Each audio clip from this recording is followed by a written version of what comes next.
Evening, everybody. It's me, Eric. To my gamer friends, it's Devin Donder. And to the lucky 100 people out there, I am Gumballhead. Sorry I'm a little late tonight. Actually, I'm not going to apologize. What I'm going to say is I was doing me.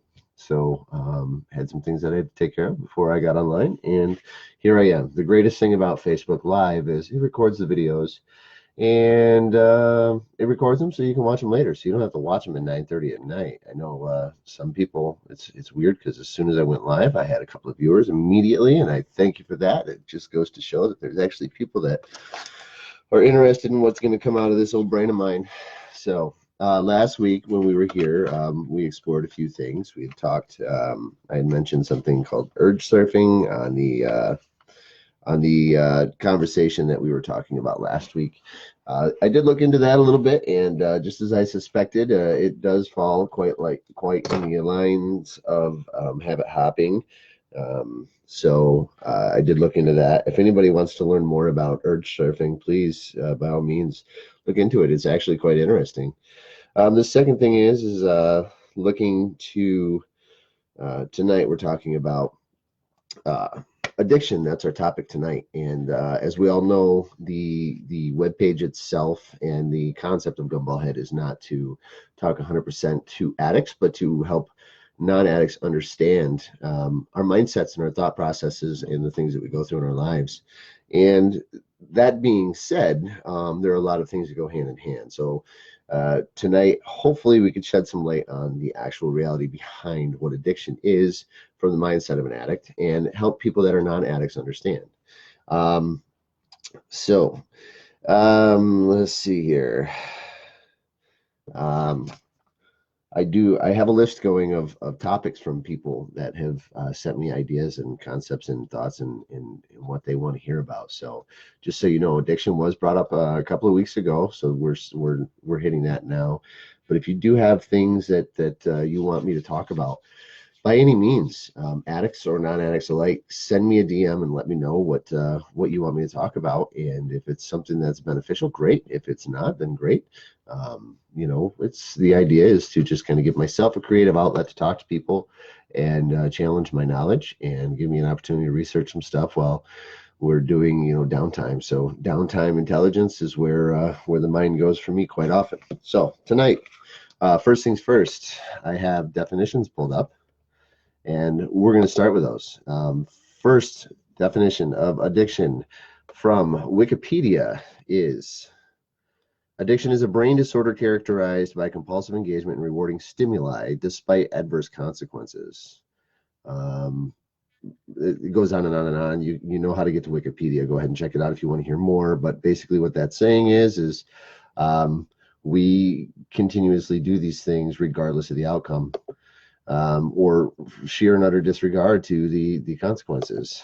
Definition.com is the state of being enslaved to a habit or practice or to something that is psychologically or physically habit forming as narcotics to such an extent that its cessation causes severe trauma. I don't like this definition because this states, well, this actually says the state of being enslaved to a habit or practice or to something that is psychologically or physically habit forming. Yes, that is addiction. But habits are so much different than an addiction. Habits are different than a addictive response. We'll get to that in a few minutes. And then here's the gumball head definition of what addiction is. Addiction is bullshit. Addiction is a desire, a wanton need to continuously perform actions to escape the mindset of our day-to-day lives. It's an opportunity to cloud our mindset without having to worry about the consequences. And that right there is key. I do like the Wikipedia response because it does say, with no regard to the outcome, and that's true. So what is addiction and how does it happen inside our brains? Well, first and foremost, let's define what an addict is and a non-addict. Okay. Societal norms state that addicts are essentially menaces to society, because we're all junkies and we're all drunks. But let's be truthful about that. Let's go a step further. We understand that right there in itself is considered a substance addiction. Okay, so when it comes to drugs and alcohol, that is substance. Okay, and what substance is something that we ingest, something that we intake, that is harmful to ourselves and harmful to other people in the long run. So in conversation, when you talk to somebody who is considered a normie or a non-addict, there are a lot of things that are not taken into consideration, in the fact that the addiction to the substance is harming to the individual themselves. Okay, so scholastically, we understand that it doesn't just affect ourselves as addicts, it affects everybody, the concentric circle from the center all the way out. Okay, so it affects our family, it affects our jobs, it affects our relationships, it affects our sex life, it affects our financial situations. When we look at things such as prostitution, or sexual addiction, can that be habit forming? Yes. Long term, yes. Masturbation falls into that category as well. Constantly pleasuring yourselves, and it could be just once a day, when you wake up in the morning, or when you get ready to go to work, or when you get home from work. There are people out there that do that. I have dealt with them in refuge recovery meetings. And the truth behind it is some people just can't keep their hands off themselves. And it does sound humorous, but we have to understand that that is a real problem and it is out there. And then to take it a step further, we can go into gambling. Gambling is, gambling more than you can afford to lose. We've all seen those commercials. We all heard the 800 number, gambling help hotlines. We've heard the humorous commercials. But what defines an addict? Well, an addict defines an addict. Truth, first and foremost, is an addict is probably the best person to define themselves as an addict. So, when we talk about standardized addiction and standardized addiction to substance, most people know that if you do it more than you should, it's probably an addiction. Okay, that's easy. It's easy to understand. But what if I don't do drugs? What if I don't do alcohol? That means I'm not an addict. I'm not addicted to anything. And that's why I threw in there the pornography. That's why I threw in there the sexual addiction or the gambling addictions, because society states that there are two types of people when it comes to this particular category, this particular demographic. We have addicts, we have non-addicts, right? Okay, so you're either addicted or you're not. But most people don't see they're waking up in the morning, and here you come, JP, to your coffee. If you cannot function that day because you did not have that cup of coffee, you might be an addict. Sorry, Jeff Foxworthy. I just had to try that. It's been a long time since I heard a Foxworthy joke. But truth be told is if you can't function during the day because your body relies on caffeine, your body relies on coffee, your body relies on that first cigarette or dip in the morning, your body relies on that first vape, or whatever it is, that's an addiction. Sorry, folks, it's true. But if your body's relying on something to continuously maintain its normal momentum, and you wake up in the morning, that's the first thing on your mind, that's the first thing that you do. And you've seen the coffee mugs that say, not quite ready yet, almost ready, okay, you can talk to me. Okay, well, I work with people that drink 7, 8, 10, 12 cups of coffee a day. I couldn't handle that. My esophagus and my stomach would just be like, blah. Okay. Got some angry faces on the coffee statement there. I probably deserve those, but it's true. Okay. And the reality of it is, we don't think about those simple things in life that we rely on to get by every single day. Coffee, cigarettes, nicotine, um, you know, uh, those are those things that don't affect you. Those are the things that don't alter your mindset to the extent of where it can cause you to lose your job or crash a car. But what happens if you don't get that coffee and you're on your way to work and you don't get that cup of coffee? What happens? Do you you're clouded. You can't physically function, right? You have a hard time getting to work. Your brain is in a fog. You get to work, you got all this paperwork to do, and you sit down and you're like, shit, I need coffee. Gosh. But, and then you grab that first cup of coffee 40 minutes later than what you normally do, and you set it down and you take that first sip, and then you knock the fucking cup over, right? Now your day's ruined because you started off on a bad note. That right there is the simplest explanation of a non-substance or well, actually, I guess it is a substance, but a non-addictive substance, as society sees it. That's grouped into that same category. Okay, it still changes the chemical mindset of the brain, still changes the makeup of the body, but it also, it affects us. Now, put into an addict standpoint, they wake up in the morning, they're sleeping off, they want to go back to bed because, my God, they tied one on last night and they might have had one or two more drinks than what they should have.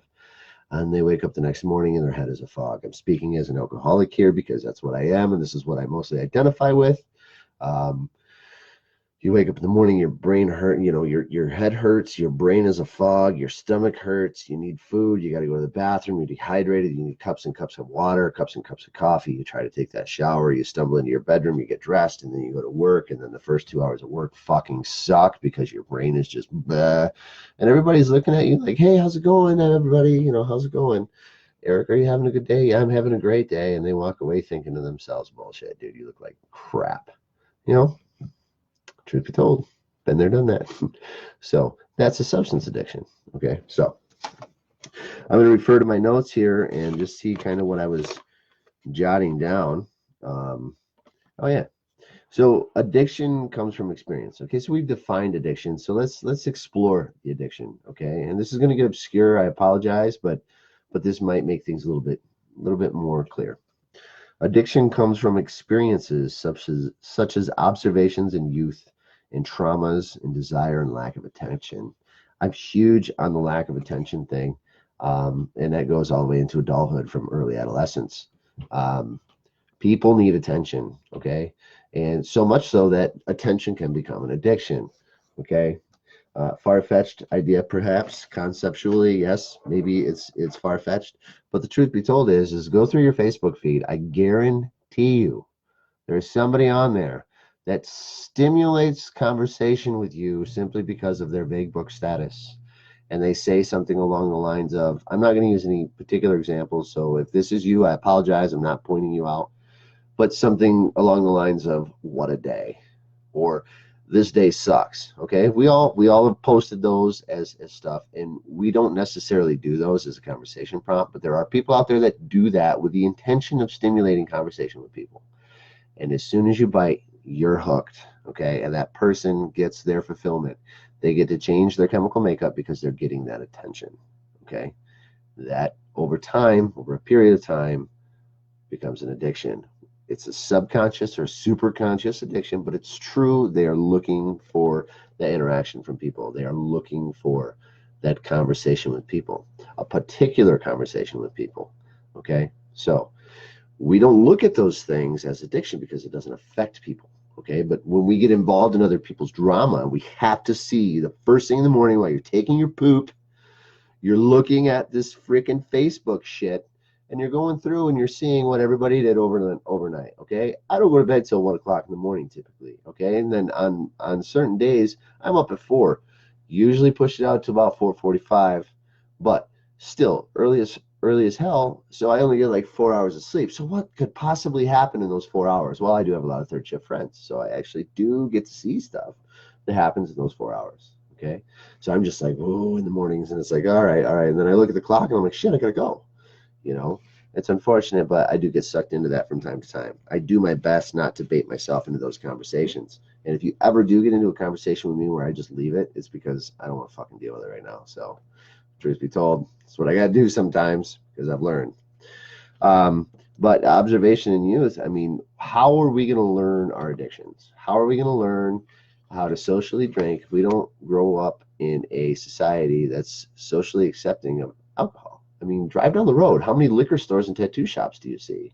How more accepting can it be if there's a fucking store on every corner? If you got a liquor store and a tattoo shop within a block of each other, then that area of town is okay with you having tattoos and drinking booze, And then if you go another 2 miles and you don't find a victory clinic or or a recovery center or a YMCA or an address for an AA meeting or an NA meeting, then I'd be surprised. Kalamazoo holds like 400 AA and NA and Overeaters Anonymous and Gambling Addicts Anonymous meetings a week. It's ridiculous. And what a great community to have when you're trying to go through recovery, because there's always an option available. And then you go to the outlying areas like Matawan, Gatawana. And yes, I'm giving props out. You go to the Otsego Orlando Club. You go down to Vicksburg Presbyterian Church. You go out to Battle Creek, which is, by the way, Tuesday nights. What's up? But there's opportunity there. So yeah, I mean, let's work on that. So observation in youth, we see our parents socially drink on the weekends. Okay, we don't understand what they go through during the week. Speaking this as a 40-year-old man, we don't think about that during the week when we're 14 years old or 10 years old. We have an idea that our parents are, working their asses off and it sucks. And then come to the end of the week, they're like, fuck yeah, I'm getting drunk Friday night. I'm not speaking this from experience. I'm just saying this is generalized blanket umbrellaing. I'm not trying to throw my parents under the bus or anything. Everybody's got their own thing. But what I am saying is these children grow up and they watch these activities of their parents. My kids especially, they watched me grow up, or they grew up watching me, work hard during the week, and then on my days off, I'd drink and party and have a good time. To me, it was a great time. To them, not so much, So now at this point in my life, it's like my kids think, I hope they think that I'm somewhat of a joy to be around, and sober life is good. Okay. Traumas in life, molestation, rape, those giant triggers, PTSD, from people in their younger years as they grow up. They're trying to come up with a way to deaden the blow of that memory. And what do? They start using, and over time, one use can turn into 5 uses, can turn into 100 uses, and over time, using drugs or alcohol to numb that pain. Do you forget about it? Yep, you do forget about it during that period of time. You forget about those things while you're using. But what happens when you come back to the normal world, come back to the real life world, where your drugs or your alcohol wear off, or you're out of money at the casino, or your favorite porno's ending and you got to go to the next one? I mean, what happens when all that good stuff wears off, when that good timey feel good stuff wears off? That problem's still there. How do you deal with it? Well, there's one of two ways to deal with it. Using is not one of them. So either deal with it and move on, or you come up with a creative outlet to deal with your problems, right? So lack of attention, my goodness, I love this one. This is my favorite. Well, it's not my favorite because I like attention. I don't love it. I guess I do love it, but lack of attention, people thrive on that. We've already touched on that on the Facebook stuff. But when it comes to parenting your children, pay attention to your kids. Again, 40 years old here, growing up, I had a great childhood. I had great involvement with my parents. I had a great relationship with my mom. I had a great relationship with my dad. I still have a great relationship with my mom and my dad, and now my step parents. I maintain that relationship, although I don't get to see them as much as I would like because I'm so busy doing other things. It's not an excuse, but they paid attention to me as I was growing up. They made sure I had everything that I needed, everything that I wanted. There was a moment of time there where I wanted to be independent at 12 years old, and I just, screw you, mom and dad, I'm going to be a big boy now. And that's about the time that my addiction started. And it wasn't because of what my parents did to me. It's because of I just wanted to explore, and my exploration got me hooked. And over time, had some knee surgeries. And anyways, that doesn't matter. That's not why I'm here. We're here to discuss addiction. So the stigma of addiction, how is it going to change if we constantly condemn people for partaking in these things? We got to understand something. Addiction is different. Okay, so recovery is different than sobriety. See that gumball shift? Recovery is different than sobriety. Okay, sobriety is abstinence. Sobriety is not using for a period of time. Okay, see here. Today is the 9th. So yesterday was 6 months for me. Okay, 6 months sober this time. So, and prior to that was a year and a half. I had a relapse in January, for those that don't know. And here I am back at 6 months. I restarted the clock. I went back and forth for 4 to 6 weeks on that. Do I not? My sobriety is good, but my sober time is reset. Does that make sense? My sobriety is solid, but my sober time reset. Okay, I don't know. Makes sense to me. But if we stigmatize those people who use, we are just as much a problem. Now, mind you, there are people in our lives that overindulge. There are people in our lives that we feel that drink too much or smoke too much or gamble too much, and if it's affecting your relationship with this person, then there is a very good chance that this person is overusing or addicted or using it more than what they should. You have two options there. Two options. One, walk away, leave them the fuck alone, and let them do it, because an addict's going to do it whether you like it or not. Period. No questions asked. They're going to do it whether you like it or not. However, if you truly, honestly love this person, or you truly and honestly care about this person, you will listen to them. Offer them an ear. Offer them the opportunity to talk to you. Offer to go to a meeting with them. Offer them help. Offer them an outlet. Offer them opportunity. Offer them things that you can do to be supportive. Because as soon as you turn your back on them, it's done. You cannot get that back. Okay, until that person comes out of recovery. Okay, or until that person comes out of their addiction and starts a recovery. In addiction, we have to make amends with those people that we've hurt.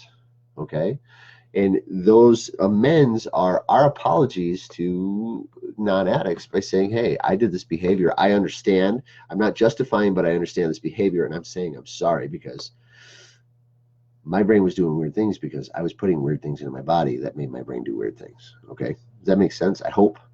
I have a lot of people watching, but I don't have a lot of people responding, which is cool. I mean, that's good because the comments usually come afterwards.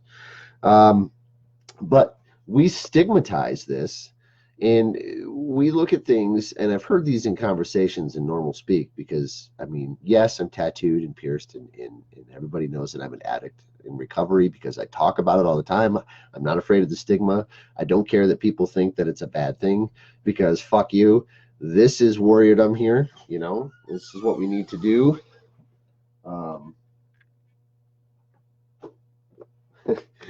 Sorry, I had a visitor. But this is what we need to do, and we need to get through. We need to get by. We need to do those things. And if we don't talk about it, if we sit here and suffer in silence, the word's never going to get out. But society, okay, wow, that really threw me off track for a minute.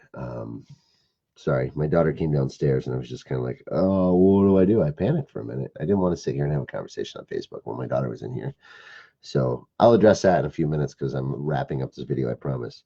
But I also wrote, I'm going to read what I wrote here, and then I'm going to try to remember what I said. Addiction does not share societal norms. It doesn't come from them. So you said it's going to get obscure, but it'll make things more clear. Okay. So that's absolutely right. That's where I went from is understanding the coffee, the pornography, and I don't know, whatever. Addiction does not share societal norms, and it doesn't come from them. So societal norms, it's not norms. I mean, we learn how to socially drink, as I said earlier, if we don't learn it from our childhood, by growing up with parents that drink or growing up with friends that drink, we learn it when we go to college. If we do go to college. If we don't go to college, we have a higher chance of understanding the delineation between, in college, more people drink. People that don't go to college have a higher risk of doing drugs. Okay. And when drugs usually comes alcohol, not so much the other way around. Alcohol doesn't always include drugs, but drugs usually include alcohol because it's an elevator. Okay. It's not a gateway, but it's an elevator. So people who go to college typically are alcoholics. People who don't go to college are typically addicted to drugs. People who are in bad, just boredom laden lives are typically addicted to drugs or become addicted to drugs. And not only that, but here we go. So we could stigmatize the 40-year-old man who gets pulled over for drunk driving on a night that he just really had a shitty night and had too much to drink, gets pulled over a block away from home. But do we ever condemn grandma in the nursing home? We never do we? But they're addicts too, right? They don't realize they're addicts, just like you coffee drinkers don't realize you're an addict because you got to drink that coffee, and they had to take those pain pills in order to get up and go to the bathroom after their hip surgery. So this is where that damnation comes from. We got to stop that shit. And the non-addicts, the people that don't understand addiction, you need to knock it the fuck off. And that's me being bold, and that's me being brazen, but it's true, because the only way for someone to be successful in recovery is to do it, right? The only way to go to work in the morning is to get in your car and go. The only way to get through recovery is to start. You know, everybody has a first day. The hardest part is admitting we have a problem. And when people condemn us for having that problem, we're less likely to conversate with those people. So I had this revelation the other day, and I really, really like this explanation. And I feel sorry for those that are watching me that I work with, because you pretty much already heard this stuff before, but let me explain this to you real quick.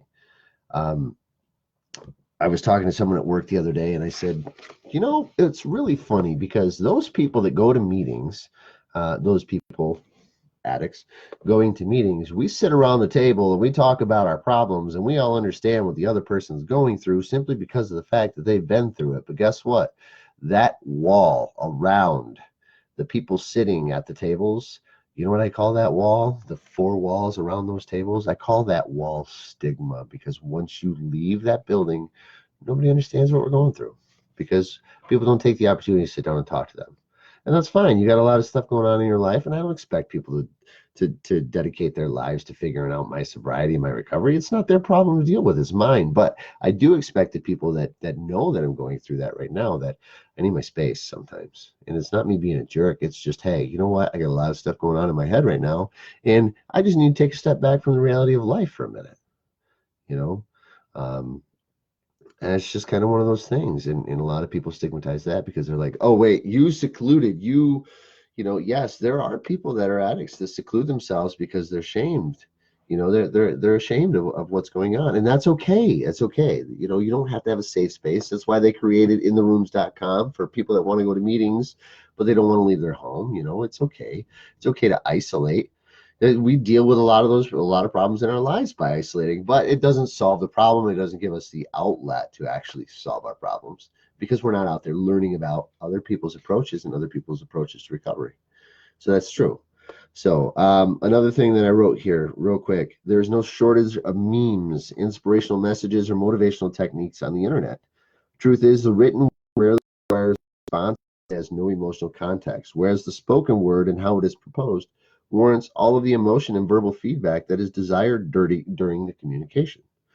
What authors of these motivational written words fail to mention is how much shit they had to go through before they came up with that magical term or magical phrase.